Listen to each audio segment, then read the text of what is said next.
cœur de la vie locale, à Aix-les-Bains, Chambéry et autour du lac du Bourget. Radio Grand Lac. Les spéciales de Radio Grand Lac, c'est maintenant. Plongeons ensemble dans le grand bain de la vie locale. Bonjour à toutes et à tous. Nous sommes en direct sur Radio Grand Lac 92.1, radiograndlac.com. Bienvenue en ce vendredi 30 août. Oh là là, mais oui, le mois d'août est déjà fini. Septembre approche, la rentrée des classes approche, l'automne, c'est bientôt Noël. On va vous souhaiter à toutes et à tous une bonne année. Non, on n'en est pas là encore, mais quand même, le mois de septembre arrive et avec le mois de septembre, la semaine prochaine, ce sera bien sûr le retour de tous vos animateurs, de toutes vos animatrices de Radio Grand Lac avec plus de 35 émissions tout en direct. Vous avez hâte de les retrouver, nous aussi, parce que toutes ces belles émissions nous manquent et on va redémarrer tout tranquillement à partir de lundi 2 septembre. Ce matin, c'est une émission spéciale que l'on a voulu organiser avec France Alzheimer Savoie pour parler d'un sujet qui est important, qu'on ne parle peut-être pas assez. C'est la situation des aidants familiaux. Quand on est confronté au vieillissement de nos parents, de nos aînés, quand on est confronté à la maladie, que ce soit Alzheimer ou des maladies apparentées, les troubles cognitifs, etc.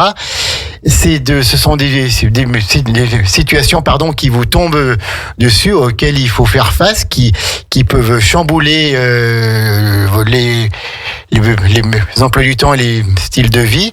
Et il y a une association dans toute la France, mais particulièrement en Savoie, qui s'appelle France Alzheimer, et donc avec l'antenne de Savoie, qui peut aider les aidants familiaux, qui peut les conseiller, qui a plein de techniques pour soutenir toutes ces personnes, parce que parfois on est désemparé, on ne sait pas ce qu'il faut faire face à la réaction de son parent malade, et on a besoin d'aide, on a besoin de soutien.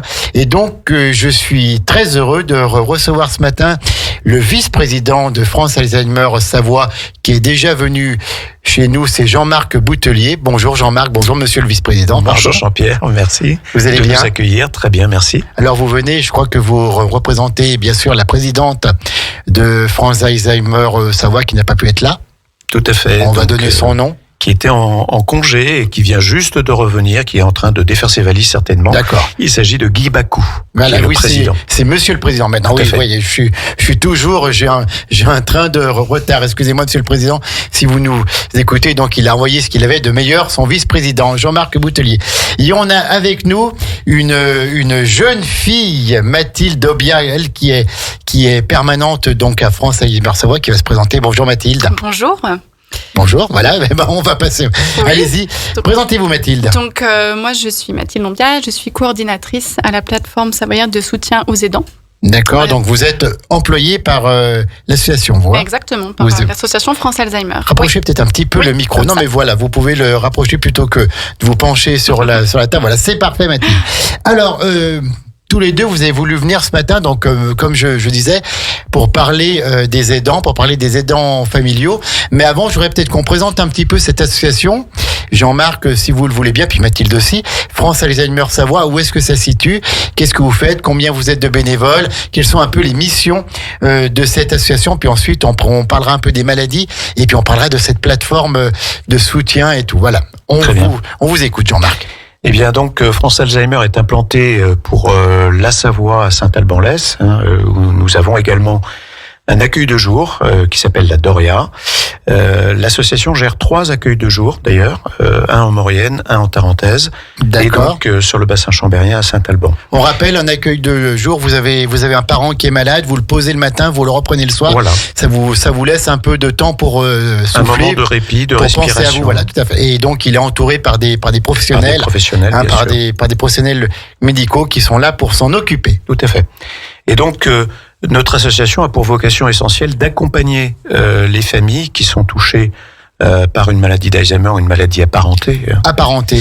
Alors apparentée, il peut y avoir beaucoup de pathologies avec des problématiques cognitives. On parle notamment, alors sans entrer dans le détail, de maladies à cœur de Lévy, de dégénérescence frontotemporale, des choses qui se passent de toute manière autour du cerveau, sur lequel il y a un dysfonctionnement et qui amène des situations de fragilité de la part des personnes touchées. Oui, parce que souvent on dit telle personne c'est Alzheimer, Pas forcément. Pas forcément. Voilà. Pour définir précisément la pathologie, il faut faire un certain nombre d'examens qui permettent de mieux cerner les difficultés et donc d'apporter des solutions qui sont mieux adaptées à chaque situation. Et de toute manière, chaque personne est différente. On peut être atteint d'une pathologie Alzheimer, mais entre trois personnes qui ont Alzheimer, la maladie, il y a des évolutions différentes, il y a des manifestations différentes, et c'est toute l'importance d'avoir d'une part des professionnels,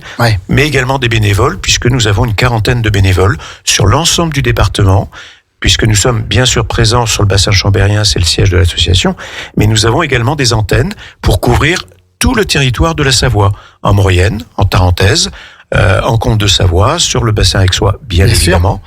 Et nous essayons d'être le plus présent possible auprès des familles, au travers d'un certain nombre de dispositifs que nous proposons, essentiellement gratuitement. Nous n'avons pas de vocation à recueillir de l'argent, si ce n'est des dons, bien évidemment, au profit de la recherche pour la faire progresser, mais tout ce que nous proposons aux familles est gratuit. Et le premier point d'entrée, je dirais... l'accueil de jour aussi, c'est gratuit. Alors, l'accueil de jour, par contre, là, on est dans un processus qui est normé avec l'Agence régionale de santé, avec un prix de journée qui est fixé par l'Agence régionale de santé. Et avec les aides du département. Avec les aides du département et de l'ARS, voilà. Mais en dehors de cet aspect bien particulier, le premier point d'entrée, c'est nos permanences accueil-écoute qui sont assurées par des bénévoles. Comme le nom l'indique, l'objectif, c'est d'accueillir les familles avec toutes les difficultés qu'elles ont et de les écouter d'abord, parce que ce sont des personnes qui ont besoin de parler, parce que elles sont souvent, d'avoir des conseils. Voilà, souvent dans des situations d'isolement. Et donc, le fait de pouvoir déposer, comme on dit, leurs difficultés, leurs problèmes, c'est quelque chose qui est important. Et nous, notre objectif, c'est de leur donner un certain nombre d'informations qui vont pouvoir les aider dans le cheminement qui les attend. C'est comment monter un dossier à pas, comment aller via trajectoire pour anticiper sur une éventuelle possibilité pour confier son proche à un établissement, soit de façon temporaire, soit de façon définitive. Donc, il y a un certain nombre d'informations. Et puis après, on leur propose une formation des aidants spécifique à ces pathologies-là, parce que quand on est aidant, on est face à des choses qui sont tout à fait inattendues. Et on a naturellement peut-être des gestes, des paroles qui ne sont pas toujours appropriées par rapport à la situation. Et donc, cette formation des aidants qui est animée par une psychologue regroupe une dizaine de personnes, tous dans la même situation. Donc, il y a beaucoup d'échanges dans ces formations-là, ce qui fait du bien à tout le monde. Et puis, la psychologue est là, avec un bénévole, pour apporter de l'information sur c'est quoi la pathologie Alzheimer, qu'est-ce qui se passe pour votre proche, comment il le vit lui, ou il la vit, et nous, comment on peut réagir le mieux possible pour l'accompagner dans cette difficulté qu'il peut connaître de mémoire, de difficulté de déplacement, etc., etc. Voilà, donc c'est les deux points d'entrée majeurs de l'association. Alors, on a l'impression que ces maladies cognitives et apparentées Alzheimer arrivent parfois de plus en plus tôt chez les personnes. On connaît tous des personnes qui ont la soixantaine et qui sont déjà atteintes de ces pathologies. Avant, on voyait les personnes âgées, on disait qu'elles étaient séniles. Voilà, c'était la sénilité. C'était la sénilité. Le papy, il perd la tête, il reconnaît plus. Voilà. Mais on parlait pas d'Alzheimer. Maintenant, on a des gens qui sont plus jeunes. Oui. Est-ce que c'est vrai au niveau du département, au niveau des statistiques générales? Déjà, il y a un phénomène que tout le monde connaît, c'est l'allongement de la durée de vie. Tout à fait, ce qui fait qu'il y a 30 ans en arrière, on vivait moins vieux, et donc il y avait moins de personnes, puisque cette pathologie intervient essentiellement avec l'âge. Par contre, on a aussi ce que l'on appelle des malades jeunes, qui ont moins de 65 ans, qui ont des premiers signes, et qui peuvent être abrités. D'ailleurs, dans notre accueil de jour, nous avons une journée spécifique pour les accueillir et qui nous permet d'avoir une approche un peu particulière pour ces personnes, dans lequel on peut les accompagner sur un jardin thérapeutique que l'on souhaite mettre en place cette année, mais ils seront pas les seuls bénéficiaires bien sûr, mais un certain nombre de jeunes malades sont malheureusement dépistés. Il y a aussi le progrès du dépistage. Auparavant, comme vous le disiez, quelqu'un qui avait ces problématiques-là, on disait bon ouais, c'est l'âge, il perd la tête, il perd la mémoire, machin. Voilà. On s'en occupait pas vraiment. Aujourd'hui, on se rend compte qu'il est nécessaire de bien identifier la cause et si c'est quel type de maladie pour encore une fois accompagner et prolonger le plus possible le moment où on va pouvoir communiquer le mieux possible avec son proche. C'est important, c'est essentiel. Et le proche, lui aussi, il sent que son aidant est plus présent et plus qu'il est là, quoi. Voilà. Il est disposé et il a les bonnes attitudes et les bons mots pour l'accompagner. Alors c'est une maladie qui peut évoluer très lentement aussi, hein. Ça peut prendre une dizaine d'années, voire plus, entre les premiers signes qu'on remarque peut-être même pas. Et puis ensuite, il y a des paliers, comment... Alors moi je suis pas spécialiste, je veux pas trop rentrer dans le détail. Non mais mais vous avez quand même la maladie, mais l'expérience nous montre que effectivement, chaque cas déjà est différent, je le disais tout à l'heure, mais les choses peuvent aller très très lentement. Il y a souvent effectivement une notion de palier, c'est-à-dire qu'il y a un moment où les choses se stabilisent, et puis il y a un décrochage à un moment qui se restabilise encore un petit peu. Mais les évolutions sont extrêmement différentes. Il y a des personnes qui peuvent subir un peu ces mots MAUX pendant de nombreuses années. D'autres pour qui malheureusement les choses vont évoluer très très vite. Et ça, l'association, elle est présente pour les accompagner et pour soulager les aidants, et là on rejoint le thème majeur de notre émission, pour leur donner du répit, leur permettre de respirer. On propose des animations, on propose des sorties avec leurs proches, mais avec des bénévoles aussi qui leur permettent à la fois d'être proches de leur personnes aidées, mais d'avoir le soutien de bénévoles qui vont les amener. Samedi, par exemple, nous allons à l'Écheren faire un petit tour autour du lac. Il y a un restaurant prévu pour que les familles passent un bon moment cette fin d'été et puissent se ressourcer un petit peu. Et puis il y a des activités tout au long de l'année, de la tango-thérapie, les gens qui aiment danser, on les amène, de la sophrologie également pour les aidants, qui leur permettent... Alors les aidants sont pris en charge par une sophrologue professionnelle et dans une pièce à côté, les personnes malades sont pris en charge par des bénévoles qui vont, en fonction de ce que souhaite faire la personne, ça peut être regarder le journal ensemble, ça peut être jouer aux boules, ça peut être raconter une histoire, ça peut être chanter, ça peut être dessiner. Bref, on est vraiment à la disposition des personnes. Et pendant ce temps-là, le proche, lui, pendant 1 heure approximativement, avec une sophrologue, va pouvoir reprendre un peu se d'énergie. Vider un peu, mais se parler, se confier. Tout à fait. C'est combien de personnes, alors soit au niveau de notre département, puisque vous êtes là pour le département, mais même au niveau national qui ont ces pathologies, c'est en augmentation, je pense, avec le stress en plus de la vie, avec le vieillissement, l'allongement de la vie. Est-ce qu'on a des chiffres? Alors, on a des chiffres, mais les chiffres, moi, je me méfie toujours parce qu'en fait, on a les personnes qui sont dépistées, qui sont identifiées. Mais on peut imaginer qu'il y a peut-être 2 fois plus de personnes qui sont concernées. Donc, ça se compte par millions. On peut dire 1 million, 1,5 million, voire beaucoup plus, en fonction du non-dépistage, bien sûr, des personnes. Et c'est un chiffre qui, malheureusement, s'accentue, on le constate. Il y a de plus en plus, effectivement, de personnes qui connaissent ce type de problème. Donc, il y a la personne malade et puis il y a l'aidant. C'est celui qui est là du matin au soir, du soir au matin, ou pas, ou qui accompagne. Alors, on salue aussi tout le personnel médical, les infirmières libérales, les kinés, les psychologues qui sont là, qui accompagnent. Tout le personnel aidant qui est dans les EHPAD, qui sont essentiels et qui font un boulot remarquable. Donc, l'aidant familial, qu'est-ce que vous lui proposez? Donc, on en a déjà parlé un petit peu, mais avec cette plateforme, et puis alors, il y a l'aidant familial de maladie Alzheimer, puis il y a le grand âge aussi. On peut être âgé, être en perte d'autonomie, être en fauteuil roulant, ou même couché définitivement, et puis avoir toute sa tête, si on peut me permettre cette expression. Qu'est-ce que vous pouvez nous en dire, Mathilde et Jean-Marc? Alors peut-être qu'on peut déjà redéfinir ce que c'est être aidant. Oui, tout à fait. Parce que tout l'enjeu aussi, c'est de se reconnaître en tant qu'aidant. Et ça, c'est pas forcément quelque chose de simple. Est-ce qu'on sait qu'on est aidant ? Pas forcément. Puisque dans notre société, l'aide, c'est quelque chose que l'on va apporter de manière assez naturelle. Et donc, quand c'est ses parents, voilà. Exactement. Voilà. Et donc, on n'a pas forcément en tête cette reconnaissance-là d'être un réel aidant familial.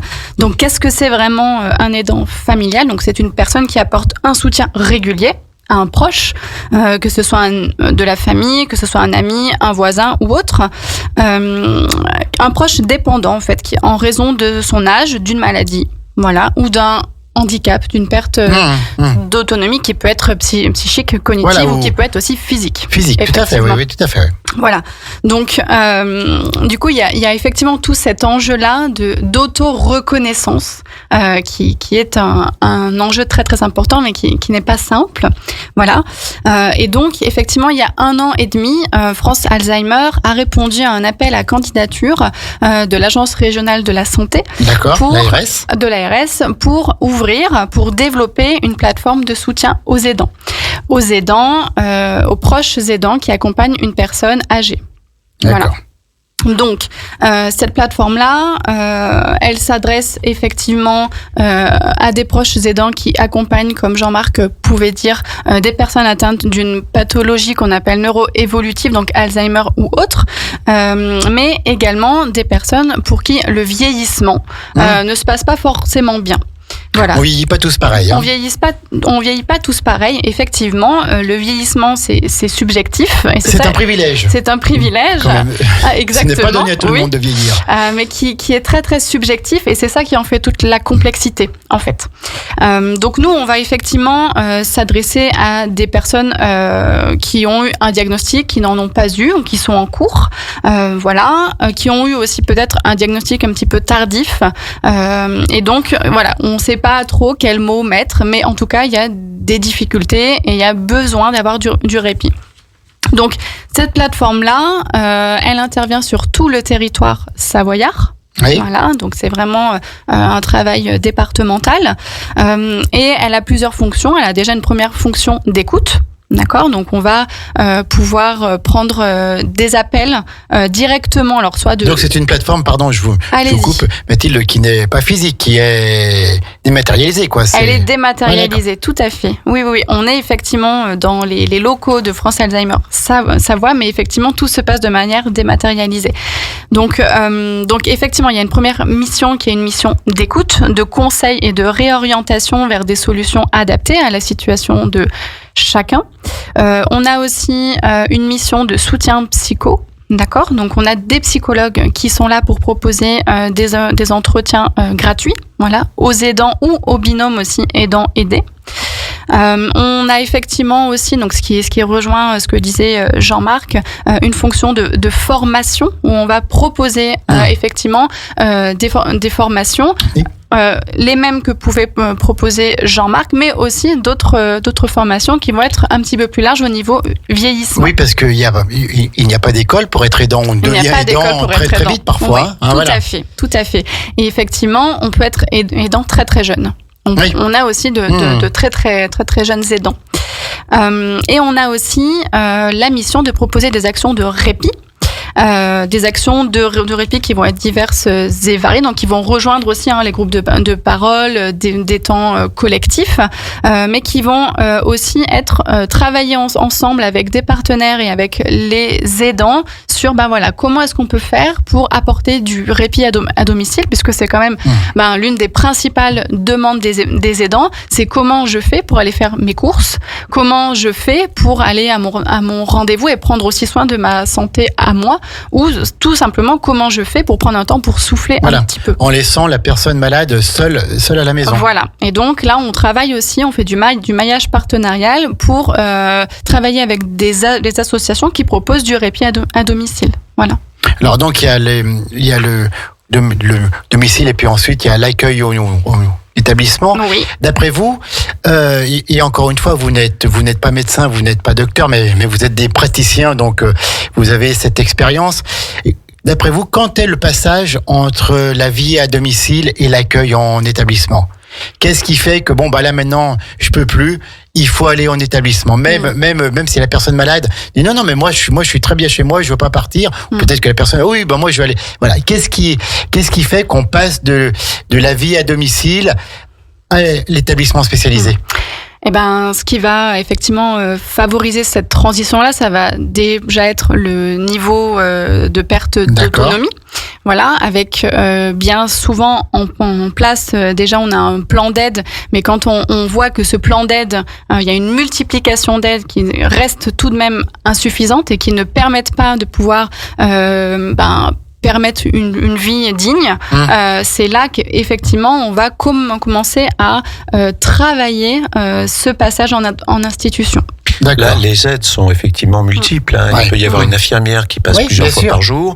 Il peut y avoir un kiné, il peut y avoir une aide à domicile pour préparer les repas, du portage de repas. L'ADMR, notamment, le territoire de l'Albanais où l'ADMR fait un travail remarquable. Ça fait d'autres structures. Oui, un très gros travail de fait. Et il y a un point qui est aussi important pour compléter ce que dit Mathilde.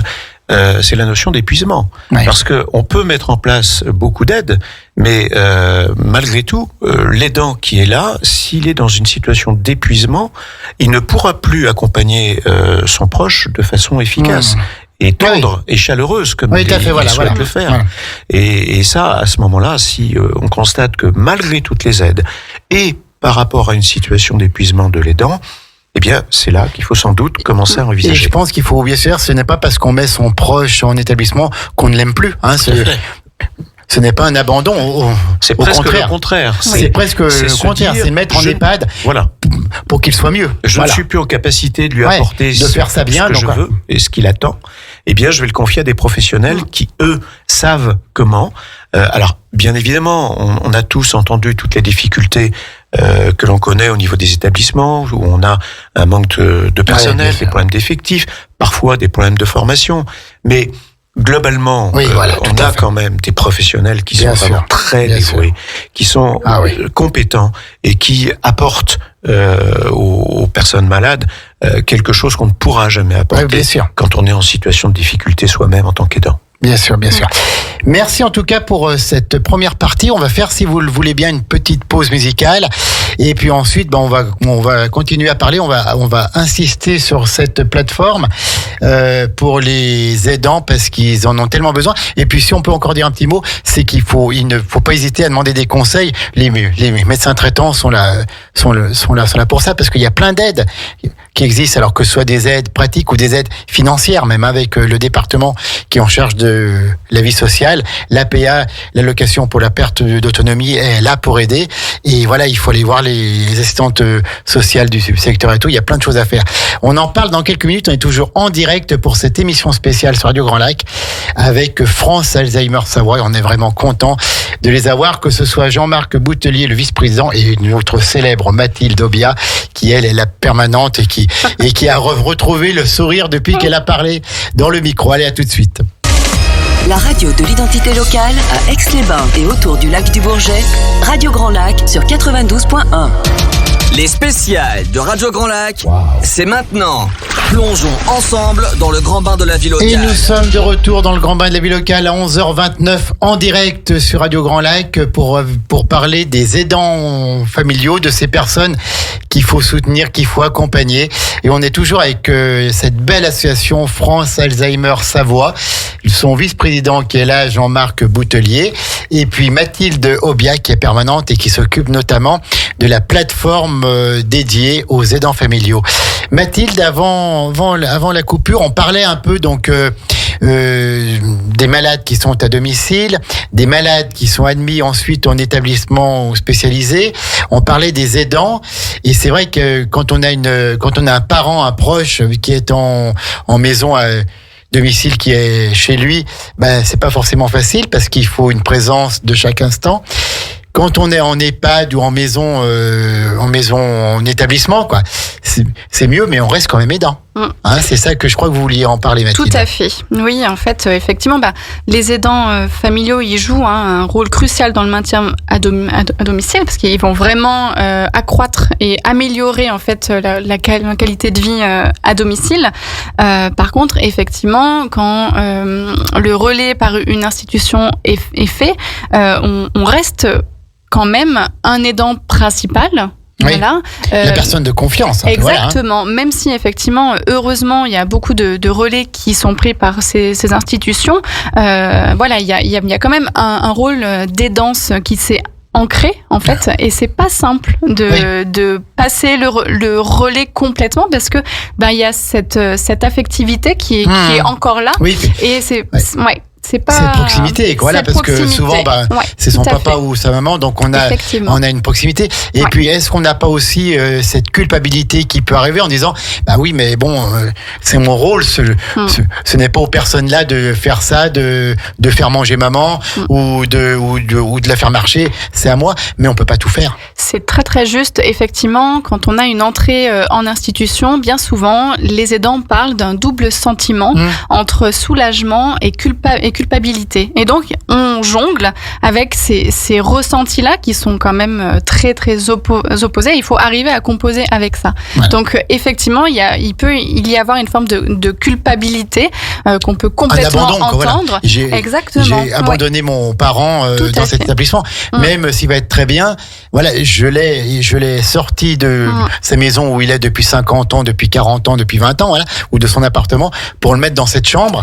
Mais après, avec tous les lieux communs, avec toutes les animations, avec la présence jour et nuit de personnel compétent. Oui. Et effectivement, après, c'est tout un travail qui continue aussi avec l'institution, pour accompagner cette nouvelle vie, et cette nouvelle vie aussi familiale, parce qu'en fait, quand on accueille un proche aidé, on accueille l'aidant et on les accueille ensemble avec leur système.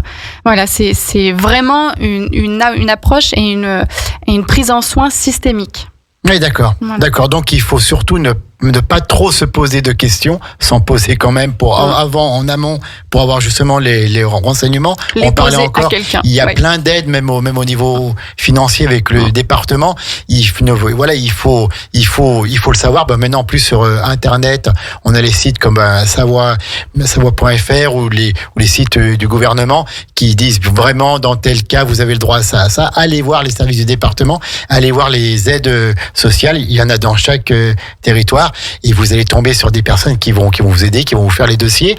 Vous pouvez avoir une aide à domicile qui passe 2 fois par semaine ou 3 fois par semaine, et après quand c'est plus grave, 1 fois par jour, et ça ne vous coûte quasiment rien. Voilà, hein, donc voilà, il faut le savoir ça. Il y a un interlocuteur aussi qui est important, qui est ce qu'on appelle le CLIC, le Centre local d'information et de coordination. Il y en a dans toutes les villes principales du département. On en trouve vraiment à proximité.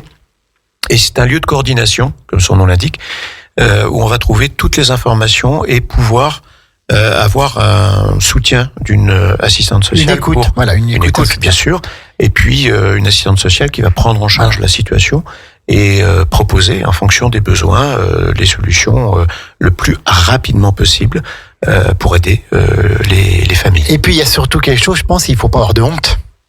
Même en allant vous voir, vous qui êtes des praticiens, qui êtes expérimentés, qui êtes des bénévoles. Jean-Marc, vous êtes bénévole. Bon, Mathilde, elle travaille, mais justement, elle accompagne. Tout à fait. Je pense que des situations, vous en voyez plein tous les jours. Voilà, donc il n'y a aucune honte à dire, j'ai ma maman qui perd la tête, j'ai mon papa qui se rappelle plus de rien et j'ai besoin d'aide. Voilà, c'est normal. Et c'est normal, et on a de moins en moins de personnes qui hésitent à venir nous voir, et tant mieux, parce qu'ils prennent conscience que de toute manière, la situation est tellement complexe à appréhender, parce que c'est nouveau, parce que ça perturbe le quotidien, qu'on ne peut pas faire tout seul. Quotidien, tout à fait. Voilà. Et c'est vraiment, nous sommes une ressource, nous essayons de l'être, une ressource auprès de ces familles. Et vous parliez du généraliste qui est aussi le premier point d'entrée souvent. Le médecin traitant. Et le médecin traitant. Qui connaît la famille, qui connaît la situation, qui connaît le patient. Tout à fait. Et le médecin, très souvent, oriente vers nous, association, mais également derrière vers une consultation pour faire un diagnostic précis lorsqu'il s'agit d'une maladie neurodégénérative, mais et un circuit pour les personnes en perte d'autonomie également, qui leur permet effectivement d'avoir une orientation, d'avoir un guidage, parce que on est dans un pays où les choses sont bien faites, mais administrativement, c'est parfois compliqué. Ah bon. Donc, et puis tout se passe par Internet maintenant. Oui, tout à fait. Et malheureusement, on a quand même des personnes qui ne sont pas forcément très à l'aise avec tout bien ça. sûr, Donc, bien sûr. il faut qu'on les accompagne aussi sur ces. Et on a les services du département de la Savoie qui là sont quand même très très compétents et qui sont proches du terrain. Puis je pense qu'il est important pour l'aidant familial, c'est d'avoir une vie sociale qui reste pleine et entière, parce que si on est seul avec la personne malade, on tombe très vite malade aussi, je pense. Oui, alors je peux illustrer ce que vous dites. Mercredi, il y avait une permanence accueil-écoute sur le bassin chambérien. J'en profite pour dire que à Aix-les-Bains, nous avons une permanence également qui est une fois par mois, qui est au Clic d'Aix-les-Bains maintenant. Alors c'est où pour Alors c'est, je vais vous le dire dès que j'aurai. Bonne question. Il y a Mathilde qui est en train de chercher. Voilà. Jean-Marc aussi. Le Clic, où se trouve le Clic d'Aix-les-Bains? Boulevard Wilson, voilà, c'est bien ce que je pensais. Tout à fait, 78 Boulevard Wilson. c'est dans les services de la direction de la vie sociale, ce qu'on appelait avant la direction de la vie sociale, Voilà. service du département, avant la gare à droite. Voilà, tout à fait. Et donc, nous avons notre référente sur le bassin hennessien qui s'appelle Mona Jumetz, qui est quelqu'un d'exceptionnel, qui se donne vraiment à fond. Vous avez parlé du bassin hennessien. Pardon, Aixois. D'accord. Non, c'est une erreur de ma part. Bassin Aixois et Mona Jumetz, donc qui assure ses permanences. Je reviens à l'anecdote que je voulais citer, où justement on attirait l'attention de l'aidant sur sa propre vie, et je lui posais la question, je lui disais mais et vous, qu'est-ce que vous aimez faire, qu'est-ce que vous aimeriez pouvoir faire? Et après un moment de silence, il me dit en fait je sais plus. Oui, voilà. Je sais plus parce que je ne pense plus à moi, je suis à 100% pour pas dire plus avec mon proche. Et je me suis complètement oublié. Ouais. Et avant, bah oui, effectivement, maintenant que j'y repense, avant je faisais de la randonnée, avant je faisais du dessin, je faisais des. Oui, je sortais le soir avec des amis, voilà, tout ça. Oui, tout à fait. Donc c'est important. Alors, cette plateforme, Mathilde, quelles sont les coordonnées, comment est-ce qu'on la trouve, comment ça fonctionne, etc. Dites-nous tout. Vous avez 3 heures. Vous avez 3 heures, bah, très bien, on va avoir un peu de temps là. Alors, effectivement, la plateforme, déjà, je peux peut-être communiquer le numéro, donc vous pouvez me joindre directement. Ah, mais c'est Mathilde qui est au bout de la plateforme, alors je peux vous dire, allez-y, parce qu'elle est charmante. Alors, vous n'aurez pas la chance de voir son sourire, mais moi, je le vois et je suis sûr que vous l'entendez à l'antenne. Donc, vous pouvez joindre la plateforme au 07 50 12 88 74. On le répète un coup. 07 50 12 88 74. Donc, on est ouvert du lundi au vendredi de 9h jusqu'à 17h. Donc, n'hésitez pas, ça peut être également aussi pour tout renseignement. Pour parler peut-être un peu. Oui, comme je le disais avant, effectivement, on a aussi un temps d'écoute, de conseil, de réorientation. Donc, voilà, il faut vraiment pas hésiter. Vous pouvez aussi trouver les coordonnées de la plateforme sur le site web du coup de francealzheimer.org. Voilà. Donc, faut pas non plus hésiter à aller regarder ce qu'on peut proposer sur ce site web là. Moi, je voulais revenir aussi sur ce que tu disais, Jean-Marc. Effectivement, il arrive un moment d'épuisement. Voilà, parce qu'on a tendance un petit peu à banaliser aussi l'aide et la fatigue que celle-ci peut apporter. Moi, j'ai la double casquette psychologue et coordinatrice, donc j'en profite. Il y a quand même certains signes quand on est aidant auxquels il faut vraiment porter attention. Lesquels ? Notamment une perte d'appétit, voilà, une perte de poids. voilà, qui peut être consécutive à cette perte d'appétit-là, un sommeil qui devient de plus en plus perturbé, voilà, un sommeil qui n'est plus réparateur ou qui n'est plus, parce qu'on a des aidants qui ne dorment pas, qui font simplement des siestes, voilà, quand ils le peuvent. Donc une fatigue qui va s'installer, un stress, voilà, avec une irritabilité peut-être. Une irritabilité, une anxiété, certaines angoisses qui viennent se surajouter à ça, et excusez-moi, aussi un sentiment de solitude. Voilà.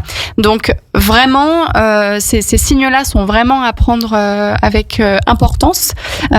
Et voilà, si vous rencontrez des personnes dans votre entourage que vous pouvez reconnaître un petit peu dans tout ce qui s'est dit là, c'est important aussi de leur signifier, de leur faire prendre conscience. Ben voilà, est-ce que ça va, est-ce que tu te sens bien, comment ça se passe au quotidien. Voilà, on a tous en fait un rôle à jouer dans cette reconnaissance-là, parce que on est tous plus ou moins proches, mais on est tous touchés en fait à une certaine distance par cette aidance-là. C'est normal. Limite que la personne aidante et ses troubles et ses angoisses et ce sentiment de solitude. Tout à fait. C'est tout à fait normal, quoi. Oui. Hein? Mais voilà, ça peut réellement mener à un épuisement. Et ça, c'est vraiment... Une dépression, peut-être. Aussi, oui. Et à tout un tas de symptomatologies psychologiques et qui peuvent aussi aller sur un pan cognitif, parce que quand on dort mal, on se rappelle moins. Enfin voilà, il y a pas mal de choses qui peuvent aussi découler. Donc voilà, c'est très très important aussi de faire attention à sa propre santé, parce que voilà, comme on pourrait le faire dans un crash d'avion, on a d'abord besoin de prendre le masque à oxygène pour soi, pour pouvoir après aider l'autre. Et ça, c'est vraiment très, très, très, très important, je pense. Alors, quels sont peut-être tous les deux là, comme ça, brûle pour point, les conseils fondamentaux, et simples à donner à un aidant familial? Quel conseil dans les grandes lignes, que ce soit Alzheimer ou maladie apparentée ou grand âge, qu'est-ce qu'il faut faire quand on devient aidant familial? Comment se comporter, dans les grandes lignes? Alors, pour reprendre le fil, moi je dirais il faut que l'aidant il soit en forme. Il se sente bien dans sa peau, qu'il soit pas trop fatigué, que psychologiquement il arrive à avoir aussi des centres d'intérêt propres à lui, personnels, pour être à disposition le moment venu de son proche malade. Après, il y a des petites, alors c'est pas petit d'ailleurs, le terme n'est pas bon, mais des postures à adopter. Alors plus sur les maladies neurodégénératives, Alzheimer ou autres, sur la présence auprès du malade, de bien se situer en face du malade pour que la communication passe bien, d'avoir une voix posée, d'avoir des gestes lents, de ne pas avoir plusieurs messages qui peuvent être confondus, de pouvoir aussi avoir des périodes où il y a une proximité tactile avec la personne malade. On disait tout à l'heure, effectivement, la rationalité disparaît progressivement, la raison, le raisonnement disparaît dans une personne malade d'Alzheimer, mais c'est au profit de la sensibilité. Et les personnes qui sont dans cette pathologie-là ont une soif de proximité, d'amour et de chaleur humaine. Donc c'est important. Et la personne malade sent parfaitement bien lorsque son aidant est stressé, n'est pas en forme, est fatigué, etc. Et ça stresse encore plus la personne malade. Voilà. Donc ça, c'est un peu plus sur les problèmes de maladie Alzheimer. Mathilde, peut-être pour élargir sur la plateforme. Sur le grand âge, quoi. Là, sur le grand âge. Alors moi, j'élargirais même encore un petit peu plus, parce que on a aussi le champ du handicap. Alors que nous, on va pas intervenir dans ce champ-là, mais on reste quand même aidant, d'un proche qui peut être aussi handicapés. Moi, je pense que le principal conseil que je pourrais donner, c'est ne restez pas seul. C'est aller chercher les infos, même si ça demande un effort. Voilà, quand on est aidant, bien souvent, on est quand même fatigué. Voilà, mais ne pas rester seul, pour moi, c'est vraiment la clé pour avoir accès à tout ce qui est disponible sur votre territoire, en fait. D'accord. Il y a quelque chose de terrible que nous disent parfois les familles. Disent, on avait des amis, et progressivement, on les voit plus. Oui. Et donc parce ça qu'on n'a renforce. plus le temps d'aller les voir. Alors c'est simplement la difficulté. Et moi, on peut le comprendre. C'est regrettable pour les familles qui subissent ce sentiment-là, parce que ça renforce l'isolement.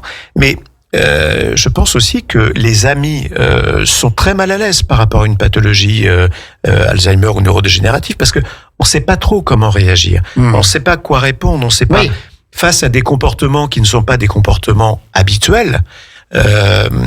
C'est difficile. Donc progressivement, les gens viennent moins souvent, venaient peut-être une fois par semaine, viennent une fois par mois, puis après on les voit plus parce que les gens sont pas à l'aise, quoi. Donc là ils aussi, ont peur de déranger aussi. Ils ont peur de déranger peut-être, et ils sentent la fatigue.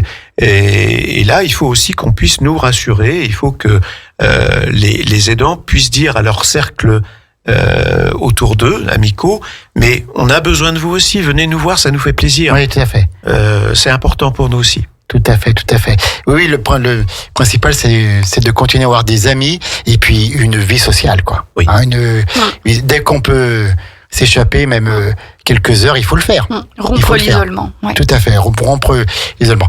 Qu'est-ce qu'on peut dire, monsieur le vice-président et madame la permanente, à 11h47, tout juste, à l'horloge de Radio Grand Lac? Est-ce que vous avez encore des thèmes à aborder, des conseils à donner, des informations à donner à nos auditeurs en tant que France Alzheimer Savoie? Alors moi, je voudrais simplement saluer, et c'est important, le travail qui est réalisé par l'ensemble des salariés de l'association. On a une quinzaine de salariés. C'est une quinzaine de salariés qui sont dans des fonctions administratives, qui sont des psychologues, des aides-soignantes, des infirmières en l'occurrence. Donc vraiment un personnel qui est là et qui est vraiment à disposition des familles qui nous contactent. Les 40 bénévoles, et on souhaite en avoir un peu plus. Donc, si vous êtes intéressé pour donner un petit peu de votre temps, je dirais 1 heure par mois, 1 heure par semaine ou 1 heure par jour, c'est ce que je dis souvent. Nous sommes preneurs. Et pour ça, il suffit de nous contacter. Je peux vous donner le numéro de l'association. C'est le 04 58 14 14 57. Si vous avez envie de donner un petit peu de temps pour l'association et pour les familles, que vous soyez touché directement ou pas par la maladie Alzheimer, voilà. Donc merci à tous ceux qui nous aident parce que on a vraiment besoin de votre soutien, de votre compréhension. Bien sûr.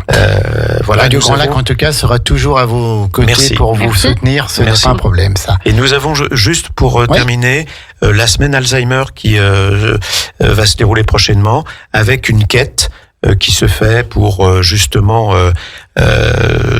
alimenter les caisses de la recherche et puis le fonctionnement un peu de l'association et permettre les sorties récréatives que nous proposons aux familles. Et il y aura notamment une quête sur le marché d'Aix-les-Bains qui se fera le jour du marché, je crois que c'est le samedi. Le samedi matin et le mercredi matin. Voilà, donc là ce sera le samedi où il y aura des bénévoles qui pourront vous donner des informations, également recueillir les dons que vous aurez la gentillesse de nous... Bien sûr. Mathilde, encore un dernier mot sur cette plateforme si importante pour les aidants familiaux, que ce soit pour le grand âge, on a un parent, un proche qui est âgé, qui avec un corps qui correspond à son âge, donc il y a une perte d'autonomie, il y a un handicap physique, il y a un handicap moteur, etc. Et puis il y a aussi donc ces maladies apparentées Alzheimer. On cite toujours Alzheimer, mais ce n'est pas tout le temps Alzheimer. Voilà, donc qu'est-ce qu'on peut faire pour rejoindre France Alzheimer Savoie et surtout joindre Mathilde? Eh ben, moi, voilà, je voudrais revenir effectivement sur le fait de ne pas hésiter à nous contacter. Oui, voilà. N'hésitez pas. Voilà, il n'y a pas de question bête. Non, effectivement. Même voilà, si on ne sait pas trop pourquoi est-ce qu'on appelle, mais qu'on s'est reconnu un petit peu dans tout ce qui s'est dit là, allez-y. Voilà, nous on sera là vraiment à votre écoute et on va essayer de travailler ensemble pour voir comment est-ce qu'on peut faire pour améliorer le quotidien. Et enfin, peut-être dernière info aussi, il y a la semaine des aidants. Qui va avoir lieu du 28 septembre au 5 octobre avec un programme qui va être diffusé notamment avec des actions sur le bassin chambérien. Voilà, donc un programme qui va être diffusé dans les semaines à venir, mais voilà, il va se passer pas mal de choses et vous pourrez trouver pas mal d'informations tout au long de cette semaine-là. Mais écoutez, merci beaucoup à tous les deux. On va rendre l'antenne à 11h50 en attendant le flash info de Maxime midi. Vous dire un très grand merci à vous, Jean-Marc Boutelier, en tant que vice-président. Bien sûr, votre président qui a peut-être fini de défaire ses valises, maintenant qui rentre de vacances au cours de cette émission. Mathilde Obia, merci à tous. On associe tous les membres du personnel médical qui accompagnent nos aînés, que ce soit le grand âge, que ce soit les maladies apparentées, Alzheimer, les infirmières libérales, les personnels qui sont dans les EHPAD, dans les établissements spécialisés, et puis tous les kinés qui viennent à domicile, tous les médecins, bien sûr, qui accompagnent et qui font tout, chacun à leur place, chacun à leur façon, pour que nos aînés finissent leur vie de la meilleure possible, malgré les pathologies. Hein, tout à fait. C'est bien ça. Et puis un dernier petit mot, j'embrasse très fort Nathalie Vasseur, mon amie qui travaille avec vous. J'aurais bien aimé qu'elle vienne là ce matin, mais peut-être une prochaine fois, elle me fera l'honneur de venir avec vous. Merci France Alzheimer Savoie. On répète cette plateforme 07 50 12 88 74 07 50 12 88 74. Si vous êtes aidant, si vous n'avez pas conscience d'être aidant familial alors que vous êtes peut-être depuis peu de temps, depuis longtemps, n'hésitez pas à appeler et vous aurez en face de vous tout simplement une oreille pour vous écouter et une voix pour vous donner des conseils, pour vous comprendre, parce que ça déjà c'est important, pour vous donner des conseils, justement, des informations, et vous verrez que comme quand vous aurez appelé, déjà vous vous sentirez mieux et que votre lien avec la personne malade n'en sera que meilleur. Hein, c'est bien ça. Bonne journée à toutes et à tous sur Radio Grand Lac et bon week-end. Et puis je vous rappelle qu'à partir de lundi, ce mois de septembre, c'est la rentrée. On va retrouver tous nos animateurs et toutes nos animatrices et on a hâte. Bonne journée à tous. Merci beaucoup. À bientôt. Radio Grand Lac.